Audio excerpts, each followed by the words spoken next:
បាទបងប្អូនយើងចូលមកដល់ idiom ទី29បាទ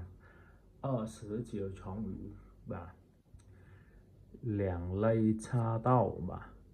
两នេះ2បាទលៃនេះឆ្អឹងជំនីបាទឆានេះគឺចាក់ដោតតោនេះក៏បាត់ចឹងបាទនេះចាក់ក៏បាត់ចូលទៅឆ្អឹងជំនីទាំងពីរបាទប៉ុន្តែមិនមានន័យអញ្ចឹងទេបាទព្រោះវាគឺជាឆង语បាទ两肋插刀មានន័យថាហ៊ានលះបង់គ្រប់យ៉ាងឬក៏ហ៊ានធ្វើគ្រប់យ៉ាងដើម្បីមិត្តភ័ក្តិដើម្បីមនុស្សដែលយើងស្រឡាញ់អីចឹងទៅបាទ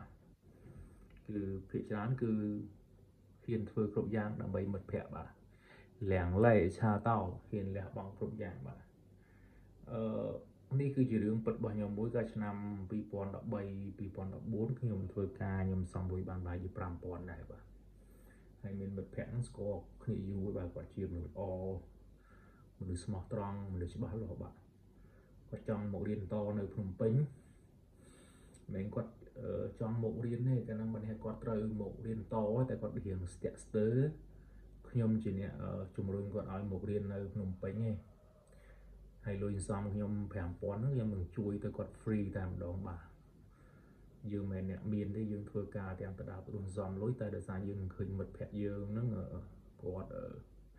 ជាមនុស្សល្អស្មោះត្រង់បាទអញ្ចឹងយើងក៏两肋插刀បាទហ៊ានលះបង់គ្រប់យ៉ាងហ៊ានធ្វើគ្រប់យ៉ាងបាទដើម្បីមិត្តភ័ក្តិយើងដោយសារតែយើងឃើញថាមិត្តភ័ក្តិយើងហ្នឹងគាត់